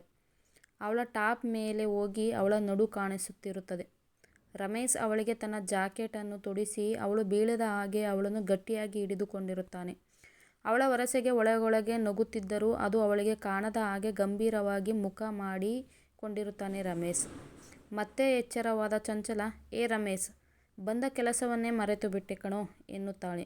ಏನು ಕಣೋನಾ ಎಂದು ಕೇಳುತ್ತಾನೆ ರಮೇಶ್. ಹೌದು, ನಾನು ಯಾಕೆ ಕುಡಿದಿದ್ದು, ನನಗೆ ಹೊಡೆದು ನೋವು ಮಾಡಿದೆ ಅಂತ ಅಲ್ಲವಾ, ನಾನು ನಿನಗೆ ನೋವು ಮಾಡಬೇಕು ಅಂತ ನಾನು ಕುಡಿದು ಬಂದಿದ್ದು ಎನ್ನುತ್ತಾಳೆ ಚಂಚಲ. ಸರಿ, ಈಗ ಏನು ಮಾಡಬೇಕು ಅಂದುಕೊಂಡಿದ್ದೀಯಾ ಎನ್ನುತ್ತಾನೆ ರಮೇಶ್. ನೋಡು ನನ್ನ ಕೆನ್ನೆ ಹೇಗೆ ಊದಿಕೊಂಡಿದೆ, ನಿನಗೂ ಹೀಗೆ ಊದಿಸುತ್ತೇನೆ ಎನ್ನುತ್ತಾಳೆ ಚಂಚಲ. ಸರಿ ಆಯಿತು, ನನಗೂ ಹೊಡೆದು ಬಿಡು, ಅಲ್ಲಿಗೆ ಸರಿ ಹೋಗುತ್ತದೆ. ಇದೇ ವಿಚಾರವನ್ನು ಇಟ್ಟುಕೊಂಡು ಮತ್ತೆ ಮತ್ತೆ ಕುಡಿದು ಗಲಾಟೆ ಮಾಡಬೇಡ. ಇನ್ನು ಮುಂದೆ ನಿನ್ನ ನೋಡುವುದೂ ಇಲ್ಲ, ಮಾತನಾಡಿಸುವುದಿಲ್ಲ, ನಿನ್ನ ಸಹವಾಸವೇ ಬೇಡ ನನಗೆ ಎಂದು ತನ್ನ ಕೆನ್ನೆಯನ್ನು ತೋರಿಸುತ್ತಾನೆ ರಮೇಶ್. ಅಯ್ಯೋ, ನೀನು ಇಷ್ಟು ದಿನ ಮಾಡಿದ್ದೇ ಅದೇ ತಾನೇ ಎಂದು ಕಿಸಕ್ಕೆಂದು ನಗುತ್ತಾಳೆ ಚಂಚಲ. ರಮೇಶ್ ಕಣ್ಣು ದಪ್ಪ ಮಾಡಿ ಕೋಪದಿಂದ ಅವಳನ್ನು ನೋಡುತ್ತಾನೆ. ಸರಿ ಆಯಿತು, ಕೋಪ ಮಾಡಿಕೊಳ್ಳಬೇಡ. ನೀನು ಹೀಗೆ ಕಣ್ಣು ದಪ್ಪ ಮಾಡಿ ನನ್ನ ಮುಂದೆ ಕೆನ್ನೆ ಹಿಡಿದರೆ ನನಗೆ ಹೊಡೆಯಲು ಮನಸ್ಸು ಬರುವುದಿಲ್ಲ, ಭಯವಾಗುತ್ತದೆ ಎನ್ನುತ್ತಾಳೆ. ಸರಿ ಆಯಿತು, ನಾನು ಕಣ್ಣು ಮುಚ್ಚುತ್ತಿದ್ದೇನೆ, ಬೇಗ ಹೊಡೆದು ತೀರಿಸಿಕೋ ನಿನ್ನ ಆಸೆಯನ್ನು ಎಂದು ರಮೇಶ್ ಕಣ್ಣು ಮುಚ್ಚುತ್ತಾನೆ. ನೀನು ನನಗೆ ಹೊಡೆದಿದ್ದು ಯಾವ ಕೆನ್ನೆಗೆ, ಎಡಕ್ಕ ಬಲಕ್ಕ ಎಂದು 2 ಕೆನ್ನೆಯನ್ನು ಮುಟ್ಟಿಕೊಳ್ಳುತ್ತಾ ಇರುತ್ತಾಳೆ ಚಂಚಲ. ಅವಳ ಆಟಕ್ಕೆ ರಮೇಶ್ ಕಣ್ಣು ಮುಚ್ಚಿಕೊಂಡು ಒಳಗೊಳಗೆ ನಗುತ್ತಿರುತ್ತಾನೆ. ಗೊತ್ತಾಯಿತು, ನೀನು ಹೊಡೆದಿದ್ದು ಬಲಗೆನ್ನೆಗೆ ಎಂದು ರಮೇಶ್ನ ಮುಂದೆ ಬಂದು ಅವನ ಎಡಗೆನ್ನೆಗೆ ಬಲವಾಗಿ ಕಚ್ಚುತ್ತಾಳೆ ಚಂಚಲ. ಎಂದು ಚೀರುತ್ತಾ ಅವಳಿಂದ ಬಿಡಿಸಿಕೊಂಡು, ಅಯ್ಯೋ ರಾಕ್ಷಸಿ, ಯಾಕೆ ಕಚ್ಚಿದೆ, ನಾನು ನಿನಗೆ ಹೊಡಿ ಅಂತ ಹೇಳಿದ್ದು ಎನ್ನುತ್ತಾನೆ ರಮೇಶ್. ನಾನೇಕೆ ನೀನು ಹೇಳಿದ ಮಾತು ಕೇಳಬೇಕು, ಅಷ್ಟಕ್ಕೂ ನೀನು ನನ್ನನ್ನು ಕೇಳಿಯೇ ಹೊಡೆದ. ನಾನು ಹೊಡೆಯೋ ಏಟು ನಿನಗೆ ಏಟಾಗುವುದಿಲ್ಲ ಎಂದು ನನಗೆ ಗೊತ್ತು. ನನ್ನ ಹಾಗೆ ನಿನ್ನ ಕೆನ್ನೆಯೂ ಊದಿಕೊಳ್ಳಬೇಕೆಂದರೆ ಕಚ್ಚಬೇಕಾಗಿತ್ತು, ಅದಕ್ಕೆ ಕಚ್ಚಿದೆ. ಅಪ್ಪ, ಇವಾಗ ನನಗೆ ನೆಮ್ಮದಿಯಾಯಿತು. ನೋಡು ನಿನ್ನ ಕೆನ್ನೆಯು ಎಷ್ಟು ಕೆಂಪಾಗಿದೆ ಎಂದು ಬಾಯಿ ಮುಚ್ಚಿಕೊಂಡು ನಗುತ್ತಿರುತ್ತಾಳೆ ಚಂಚಲ. ರಮೇಶ್ ಕೆನ್ನೆ ಉಜ್ಜಿಕೊಳ್ಳುತ್ತಾ ಅವಳಿಗೆ ಮನಸ್ಸಿನಲ್ಲಿಯೇ ಸಹಸ್ರನಾಮ ಹಾಕಿಕೊಳ್ಳುತ್ತಿರುತ್ತಾನೆ. ಚಂಚಲ ಬಂದ ಕೆಲಸ ಆಯಿತು ಎಂದು ಅವನ ಭುಜದ ಮೇಲೆ ನಿದಿರೆಗೆ ಜಾರುತ್ತಾಳೆ. ಸಾರಿ ರಮೇಶ್, ತುಂಬ ನೋವಾಗಿದ್ದರೆ ಎಂದು ನಿದರೆಗಣ್ಣಿನಲ್ಲಿಯೇ ಹೇಳುತ್ತಾಳೆ ಚಂಚಲ. ರಮೇಶ್ ಅವಳನ್ನು ಬೀಳದ ಹಾಗೆ ಹಿಡಿದುಕೊಂಡು ಸಿದ್ಧಾರ್ಥ್ಗೆ ಕಾಲ್ ಮಾಡುತ್ತಾನೆ. ಸಿದ್ಧಾರ್ಥ್, ಇನ್ನು 5 ನಿಮಿಷದಲ್ಲಿ ಆಫೀಸ್ ಹತ್ತಿರ ಇರುತ್ತೇನೆ ಎನ್ನುತ್ತಾನೆ. 5 ನಿಮಿಷದ ನಂತರ ಸಿದ್ಧಾರ್ಥ್ ಆಫೀಸಿನ ಮುಂದೆ ಕಾರು ನಿಲ್ಲಿಸಿ ಒಳಗೆ ಬರುತ್ತಾನೆ. ಯಾಕೆ ರಮೇಶ್, ಚಂಚಲ ಇಲ್ಲಿಗೇಕೆ ಬಂದಿದ್ದಾಳೆ ಎನ್ನುತ್ತಾನೆ ಸಿದ್ಧಾರ್ಥ್. ನನ್ನ ಜೊತೆ ಜಗಳ ಆಡೋದಿಕ್ಕೆ ಸರ್, ನನ್ನ ಮನೆ ಅಡ್ರೆಸ್ ಗೊತ್ತಿಲ್ವಂತೆ ಎಂದು ನಗುತ್ತಾನೆ ರಮೇಶ್. ಅವಳು ಯಾವತ್ತೂ ಎಷ್ಟು ಕುಡಿದಿರಲಿಲ್ಲ, ಫಾರಿನ್ನಲ್ಲಿ ಇದ್ದಾಗ ಪಾರ್ಟಿ ಅಂತ ಹೋದಾಗ ಮಾತ್ರ ಡ್ರಿಂಕ್ಸ್ ಮಾಡುತ್ತಿದ್ದಳು, ಅದು ಲೈಟಾಗಿ ಅಷ್ಟೇ ಎನ್ನುತ್ತಾನೆ ಸಿದ್ಧಾರ್ಥ್. ಜಾಸ್ತಿ ತೊಂದರೆ ಕೊಟ್ಟಳಾ ಎನ್ನುತ್ತಾನೆ ಸಿದ್ಧಾರ್ಥ್. ಹಾಗೇನೂ ಇಲ್ಲ ಸರ್, ಪುಣ್ಯಕ್ಕೆ ಕುಡಿದು ಇಲ್ಲಿಗೆ ಬಂದಿದ್ದಾರೆ, ಬೇರೆ ಎಲ್ಲಿಗೂ ಹೋಗಲಿಲ್ಲವಾ ಎಂದು ಅವಳನ್ನು ತಾನೇ ಎತ್ತಿಕೊಂಡು ಬಂದು ಸಿದ್ಧಾರ್ಥ್ ಕಾರ್ನ ಹಿಂದಿನ ಸೀಟಿನಲ್ಲಿ ಮಲಗಿಸುತ್ತಾನೆ ರಮೇಶ್. ಸರಿ ಸರ್, ನಾನು ಬರುತ್ತೇನೆ ಎಂದು ರಮೇಶ್ ತನ್ನ ಬುಲೆಟ್ ಬೈಕನ್ನು ಏರಿ ಹೊರಡುತ್ತಾನೆ. ಇತ್ತ ಸಿದ್ಧಾರ್ಥ್ ಕೂಡ ತನ್ನ ಮನೆಗೆ ಹೊರಡುತ್ತಾನೆ. ಬೆಳಗ್ಗೆ 11 ಗಂಟೆಗೆ ಎಚ್ಚರವಾಗುತ್ತದೆ ಚಂಚಲಾಗೆ. ಸಿದ್ಧಾರ್ಥ್ ಯಾರಿಗೂ ಹೇಳದೆ ಅವಳನ್ನು ಅವಳ ರೂಮಿಗೆ ಮಲಗಿಸಿರುತ್ತಾನೆ. ಎಚ್ಚರವಾದ ಚಂಚಲಾಗೆ ತಲೆ ದಿಮ್ ಎಂದು ಹಿಡಿದುಕೊಂಡಿರುತ್ತದೆ. ರಾತ್ರಿ ಚೆನ್ನಾಗಿ ಕುಡಿದು ಆಫೀಸ್ ಹತ್ತಿರ ಹೋಗಿದ್ದು ಮಾತ್ರ ಅವಳಿಗೆ ನೆನಪಿರುತ್ತದೆ. ನಾನೇಗೆ ಇಲ್ಲಿಗೆ ಬಂದೆ ಎಂದು ಯೋಚಿಸುತ್ತಾ ಸಿದ್ಧಾರ್ಥ್ಗೆ ಕಾಲ್ ಮಾಡುತ್ತಾಳೆ. ಸಿದ್ಧಾರ್ಥ್ ರಾತ್ರಿ ಅವಳು ಮಾಡಿದ ಅವಾಂತರವೆಲ್ಲವನ್ನು ವಿವರಿಸಿ ನಗುತ್ತಿರುತ್ತಾನೆ. ಚಂಚಲಾಗೆ ಮುಜುಗರವಾಗುತ್ತದೆ. ತೂ ಎಂಥ ಕೆಲಸ ಮಾಡಿದ್ದೇನೆ ಎಲ್ಲ ಆ ರಮೇಶ್ನಿಂದ ಎಂದು ಅವನನ್ನು ಬೈದುಕೊಂಡು ಸ್ಥಾನಕ್ಕೆ ಹೋಗುತ್ತಾಳೆ ಚಂಚಲ. ಫ್ರೆಶ್ ಆಗಿ ತಿಂಡಿ ತಿಂದು ಅಮ್ಮನಿಗೆ ಹೇಳಿ ಆಫೀಸ್ಗೆ ಬರುತ್ತಾಳೆ ಚಂಚಲ. ದಾರಿ ಮಧ್ಯದಲ್ಲಿ ಮೊಬೈಲ್ ಶಾಪ್ಗೆ ಹೋಗಿ ಐಫೋನನ್ನು ಖರೀದಿಸಿ ಬಂದಿರುತ್ತಾಳೆ. ಆಫೀಸ್ಗೆ ಬಂದವಳು ಸೀದಾ ಆಫೀಸ್ ಬಾಯ್ ಹುಡುಗನ ಹತ್ತಿರ ಹೋಗಿ ಅವನನ್ನು ಕಂಡು, ಸಾರಿ ಕಣೋ, ನೆನ್ನೆ ಯಾವುದೋ ಟೆನ್ಷನ್ನಲ್ಲಿ ಇದ್ದೆ, ಅದೇ ಸಮಯಕ್ಕೆ ನೀನು ಫೈಲ್ ಹಾಳು ಮಾಡಿಬಿಟ್ಟೆ, ಅದಕ್ಕೆ ನಿನಗೆ ಹೊಡೆದು ಬಿಟ್ಟೆ, ಸಾರಿ ಕೇಳುತ್ತಾ ಅವನ ಮುಂದೆ ತಾನು ತಂದಿದ್ದ ಫೋನನ್ನು ಹಿಡಿಯುತ್ತಾಳೆ. ಪರವಾಗಿಲ್ಲ ಮೇಡಮ್, ಅದರಲ್ಲಿ ನನ್ನ ತಪ್ಪು ಕೂಡ ಇದೆ ಎನ್ನುತ್ತಾನೆ. ಆಯಿತು ತಕೋ ನಿನಗೆ ಎಂದು ಮತ್ತೆ ಫೋನ್ ಅವನ ಮುಂದೆ ಹಿಡಿಯುತ್ತಾಳೆ. ಅಷ್ಟು ಬೆಲೆ ಬಾಳುವ ಫೋನ್ ಬೇಡ ಮೇಡಮ್ ಎನ್ನುತ್ತಾನೆ ಹುಡುಗ. ಮೇಡಮ್ ಅಲ್ಲ, ಇನ್ಮೇಲಿಂದ ಅಕ್ಕ ಅಂತ ಕರಿ. ಯಾಕೆ, ಇದನ್ನು ನೀನು ಉಪಯೋಗಿಸಬಾರದು ಅಂತ ಏನಾದರೂ ರೂಲ್ಸ್ ಇದೆಯಾ ಎಂದು ಅವನ ಶರ್ಟ್ ಜೋಬಿನಲ್ಲಿ ಇದ್ದ ಕೀಪ್ಯಾಡ್ ಫೋನನ್ನು ಎತ್ತಿಕೊಂಡು ಅದರ ಸಿಮ್ ತೆಗೆದು ತಾನು ತಂದಿದ್ದ ಫೋನ್ಗೆ ಹಾಕಿ ಸಾರಿ ಎಂದು ಮತ್ತೊಂದು ಸಾರಿ ಕೇಳಿ ಅವನಿಗೆ ಫೋನ್ ಕೊಟ್ಟು ಹೋಗಲು ಹಿಂದೆ ತಿರುಗಿದರೆ ರಮೇಶ್ ಬಾಗಿಲಿಗೆ ಹೊರಗಿ ತನ್ನ ಒಂದು ಕೈಯನ್ನು ತನ್ನ ಜೋಬಿನಲ್ಲಿ ಹಾಕಿ ನಿಂತಿರುತ್ತಾನೆ. ಇಷ್ಟು ಹೊತ್ತು ಅವರ ಮಾತುಗಳನ್ನು ಕೇಳಿಸಿಕೊಳ್ಳುತ್ತಾ ಇರುತ್ತಾನೆ. ಚಂಚಲ ಅವನನ್ನು ನೋಡಿದರೂ ನೋಡದ ಹಾಗೆ ಹೊರಗೆ ಹೋಗುತ್ತಾಳೆ. ಆ ಹುಡುಗ ರಮೇಶ್ ಹತ್ತಿರ ಬಂದು, ಅಣ್ಣ, ನನಗೆ ಮೇಡಮ್ ಸಾರಿ ಕೇಳಿ ಫೋನನ್ನು ಕೊಟ್ಟರು ಎಂದು ಫೋನ್ ತೋರಿಸುತ್ತಾ, ಏನು ಮಾಡಲಿ ಅಣ್ಣ ಎನ್ನುತ್ತಾನೆ. ರಮೇಶ್ ನಕ್ಕು, ಯೂಸ್ ಮಾಡು ಎಂದು ಹೇಳಿ ಅಲ್ಲಿಂದ ಹೊರಡುತ್ತಾನೆ. ಚಂಚಲ ಸಿದ್ಧಾರ್ಥ್ ಇಲ್ಲದಿರುವಾಗ ಅವನ ಕ್ಯಾಬಿನ್ಗೆ ಹೋಗಿ ತಾನು ರಾತ್ರಿ ಮಾಡಿದ ಅವಾಂತರಗಳೆಲ್ಲವನ್ನು CCTVಯಲ್ಲಿ ನೋಡುತ್ತಾಳೆ. ವಿಡಿಯೋ ನೋಡಿ ಅವಳ ಮೇಲೆ ಅವಳಿಗೆ ಅಸಹ್ಯವಾಗುತ್ತದೆ. ರಮೇಶ್ ಎಲ್ಲವನ್ನೂ ಸಹಿಸಿಕೊಂಡಿದ್ದು ಅವಳಿಗೆ ನಗು ತರಿಸುತ್ತದೆ. ತಾನು ಅವನಿಗೆ ಕಚ್ಚಿದ್ದು ಅವನು ಕೆನ್ನೆ ಉಜ್ಜಿಕೊಳ್ಳುತ್ತಿರುವುದನ್ನು ನೋಡಿ ತುಂಬ ಬೇಜಾರು ಮಾಡಿಕೊಳ್ಳುತ್ತಾಳೆ. ಪಾಪ, ಜೋರಾಗಿ ಕಚ್ಚಿದನೇನೋ ಎಂದು ಹೇಳಿಕೊಳ್ಳುತ್ತಾ ಒಳಗೊಳಗೆ ನಗುತ್ತಿರುತ್ತಾಳೆ. ಸಿದ್ಧಾರ್ಥ್ ಆಫೀಸ್ಗೆ ಬರುವ 5 ನಿಮಿಷದ ವಿಡಿಯೋ ಫುಟೇಜನ್ನು ನೋಡಿದ ಅವಳ ಕಣ್ಣುಗಳು ಅರಳುತ್ತದೆ. ತುಟಿ ಅಂಚಲಿ ನಗುತ್ತಾಳೆ. ತಕ್ಷಣ ರಮೇಶ್ನನ್ನು ನೋಡಬೇಕೆಂದು ಹೋಗುತ್ತಾಳೆ. ಮಧ್ಯಾಹ್ನ ಆದ್ದರಿಂದ ಊಟಕ್ಕೆ ಕ್ಯಾಂಟೀನ್ಗೆ ಹೋಗಿರುತ್ತಾನೆ. ಅಲ್ಲಿ ಲೇಡೀಸ್ ಸ್ಟಾಫ್ಗಳ ಜೊತೆ ನಗುತ್ತಾ ಮಾತನಾಡುತ್ತಾ ಊಟ ಮಾಡುತ್ತಿರುತ್ತಾನೆ ರಮೇಶ್. ಅವನನ್ನು ಗುರಾಯಿಸುವ ರೀತಿಯಲ್ಲಿ ನೋಡಿ ವಾಪಸ್ ಹೋಗುತ್ತಾಳೆ ಚಂಚಲ. ಅವಳನ್ನು ರಮೇಶ್ ಕೂಡ ನೋಡಿರುತ್ತಾನೆ. ರಾತ್ರಿ ಚಂಚಲ ಅವನಿಗೆ ಕಚ್ಚಿದ ನಂತರ ಕೆಲಸ ಆಯಿತು ಎಂದು ಮಲಗಿರುವಾಗ ರಮೇಶ್ ಸಿದ್ಧಾರ್ಥ್ಗೆ ಕಾಲ್ ಮಾಡಿದಾಗ 5 ನಿಮಿಷದಲ್ಲಿ ಬರುತ್ತಿದ್ದೇನೆ ಎಂದು ಹೇಳಿದ ನಂತರ ರಮೇಶ್ ಅವಳನ್ನು ಇನ್ನಷ್ಟು ಬಳಿಗೆಳೆದುಕೊಂಡು, ಎಷ್ಟು ಕೊಬ್ಬೆ ನಿನಗೆ, ನನ್ನ ಜೊತೆ ಜಗಳ ಆಡೋದಕ್ಕೆ ಕುಡಿದು ಬಂದಿದ್ದೀಯಾ ಎಂದು ಅವನು ಹೊಡೆದ ಕೆನ್ನೆಯ ಮೇಲೆ ಮೃದುವಾಗಿ ಮುತ್ತು ಕೊಟ್ಟು ಅವಳನ್ನು ಎದೆಗೆ ಒರಗಿಸಿಕೊಳ್ಳುತ್ತಾನೆ. ಅವಳು ಚಳಿಗೆ ಇನ್ನಷ್ಟು ಗಟ್ಟಿಯಾಗಿ ಅವನನ್ನು ಹಿಡಿದು ಮಲಗುತ್ತಾಳೆ. ನಿನ್ನ ಕೊಬ್ಬು ಕರಗಿಸೋ ಗಂಡು ನಾನೇ ಕಣೆ ಎಂದು ಅವಳ ನೆತ್ತಿಯ ಮೇಲೆ ಚುಂಬಿಸಿ ಮತ್ತೆ ಗಟ್ಟಿಯಾಗಿ ತಬ್ಬಿಕೊಳ್ಳುತ್ತಾನೆ. ಅವನ ಬಿಗಿ ಹಿಡಿತಕ್ಕೆ ನರಳುತ್ತಾಳೆ ಚಂಚಲ. ಸಾರಿ ಎಂದು ದೂರ ಸರಿಸುತ್ತಾನೆ ರಮೇಶ್. ಚಂಚಲ ಅವನ ಬಿಗಿ ಹಿಡಿತದಲ್ಲಿದ್ದಾಗಲೇ ರಮೇಶ್ನ ಫೋನ್ನಲ್ಲಿ ಅವರ ಫೋಟೋಗಳು ಜಮೆಯಾಗಿರುತ್ತವೆ. ಸಿದ್ಧಾರ್ಥ್ನ ಗಾಡಿ ಸೌಂಡ್ ಕೇಳಿದಾಕ್ಷಣ ಅವಳನ್ನು ತನ್ನ ಕಡೆಗೆ ತಿರುಗಿಸಿಕೊಂಡು ಅವಳ ಹಣೆ ಮತ್ತು 2 ಕೆನ್ನೆಗಳಿಗೆ ಮುತ್ತು ಕೊಟ್ಟು ಅದೇ ಬೆಂಚ್ ಮೇಲೆ ಮಲಗಿಸಿ ಸಿದ್ಧಾರ್ಥ್ ಬಳಿ ಹೋಗುತ್ತಾನೆ. ಈ ವಿಡಿಯೋ ಫುಟೇಜನ್ನು ನೋಡಿದ ಚಂಚಲ ಖುಷಿಯಿಂದ ರಮೇಶ್ನನ್ನು ನೋಡಲು ಕ್ಯಾಂಟೀನ್ ಹತ್ತಿರ ಹೋಗಿದ್ದು. ಆದರೆ ರಮೇಶ್ಗೆ ಅವಳು CCTVಯಲ್ಲಿ ಈ ದೃಶ್ಯವನ್ನು ನೋಡಿರುತ್ತಾಳೆ ಎಂಬ ಕಲ್ಪನೆಯೂ ಕೂಡ ಇರುವುದಿಲ್ಲ. ಇಲ್ಲೊಂದು ಪ್ರೀತಿ ಮೊಳಕೆ ಒಡೆಯುವುದರಲ್ಲಿದ್ದರೆ ಮತ್ತೊಂದು ಪ್ರೀತಿ ಮೊಳಕೆ ಒಡೆದು ಸಸಿಯಾಗಿ ಬೆಳೆಯುತ್ತಿರುವಾಗ ನರಳುವ ಪರಿಸ್ಥಿತಿಗೆ ಬರುತ್ತದೆ. ಅದು ಚಂಚಲ ಮತ್ತು ಸಿದ್ಧಾರ್ಥ್ನ ಪ್ರೀತಿಯೇ ಆಗಿರುತ್ತದೆ. ಇತ್ತ ಅಂಜಲಿ ತನ್ನ ಊರಿನಲ್ಲಿ ಅಪ್ಪ ಅಮ್ಮನ ಜೊತೆ ಅಕ್ಕನ ಮದುವೆಯಲ್ಲಿ ಖುಷಿಯಿಂದ ಕಾಲ ಕಳೆಯುತ್ತಿರುತ್ತಾಳೆ. ಇತ್ತ ಸಿದ್ಧಾರ್ಥ್ ಮನೆಯಲ್ಲೂ ಕೂಡ ಚಂಚಲ ಮತ್ತು ಅವನಿಗೂ ಎಂಗೇಜ್ಮೆಂಟ್ ತಯಾರಿ ನಡೆಯುತ್ತಿರುತ್ತದೆ. ಅಂದು ಭಾನುವಾರ ಸಿದ್ಧಾರ್ಥ್ ಮತ್ತು ಚಂಚಲಳ ಎಂಗೇಜ್ಮೆಂಟ್ ಸಮಯ ತುಂಬ ಸಿಂಪಲ್ ಆಗಿ ನಡೆಯುತ್ತಿರುತ್ತದೆ. ಹೂವಿನಿಂದ ಅಲಂಕೃತವಾಗಿರುವ ಸ್ಟೇಜ್ನ ಮೇಲೆ ಚಂಚಲ ಮತ್ತು ಸಿದ್ಧಾರ್ಥ್ ನಿಂತಿರುತ್ತಾರೆ. ಅವರ ಅಕ್ಕಪಕ್ಕದಲ್ಲಿ ತಂದೆ ಮೋಹನ್ ದಾಸ್ ರವರು ಮತ್ತು ತಂಗಿ ಗಿರಿಜಾರವರು ಕೂಡ ನಿಂತಿರುತ್ತಾರೆ. ಎಂಗೇಜ್ಮೆಂಟ್ ಉಸ್ತುವಾರಿಯನ್ನು ರಮೇಶ್ ವಹಿಸಿಕೊಂಡಿರುತ್ತಾನೆ. ಇಬ್ಬರೂ ರಿಂಗ್ ಬದಲಾಯಿಸಿಕೊಳ್ಳುವ ಸಮಯ ಬಂದೇ ಬಿಡುತ್ತದೆ. ಸಿದ್ಧಾರ್ಥ್ ನಡುಗುವ ಕೈಯಿಂದಲೇ ಚಂಚಲಾಗೆ ಉಂಗುರ ತೊಡಿಸುತ್ತಾನೆ. ಚಂಚಲ ಅಲ್ಲೇ ಇದ್ದ ರಮೇಶ್ನನ್ನು ನೋಡುತ್ತಾ ಕಣ್ಣು ತುಂಬಿಸಿಕೊಂಡು ಸಿದ್ಧಾರ್ಥ್ಗೆ ಉಂಗುರ ಹಾಕುತ್ತಾಳೆ. ಇಬ್ಬರು ಉಂಗುರ ಬದಲಾಯಿಸಿಕೊಂಡು ತಿರುಗುತ್ತಿದ್ದಂತೆಯೇ ಅವರ ಮುಂದೆ ಅಂಜಲಿ ನಿಂತಿರುತ್ತಾಳೆ. ಮೂವರಿಗೂ ಅವಳನ್ನು ಅಲ್ಲಿ ನೋಡಿ ಆಶ್ಚರ್ಯವಾಗುತ್ತದೆ. ಸಿದ್ಧಾರ್ಥ್ಗಂತೂ ನಿಂತ ಜಾಗವೇ ಕುಸಿದಂತಾಗುತ್ತದೆ. ಅಂಜಲಿ 2 ಕಣ್ಣುಗಳಲ್ಲಿ ನೀರು ತುಂಬಿಕೊಂಡು ನಗುಮುಖ ಮಾಡಿಕೊಂಡು ನಿಂತಿರುತ್ತಾಳೆ. ಅವಳ ನಗುವಿನ ಹಿಂದೆ ಏನಿದೆ ಎಂದು ಯಾರಿಗೂ ಗೊತ್ತಾಗುವುದಿಲ್ಲ. ಸಿದ್ಧಾರ್ಥ್ ರಮೇಶ್ನನ್ನು ನೋಡಿದರೆ ರಮೇಶ್ ಸಿದ್ಧಾರ್ಥ್ನನ್ನು ನೋಡುತ್ತಾನೆ. ಕತೆ ಮುಂದುವರಿಯುತ್ತದೆ.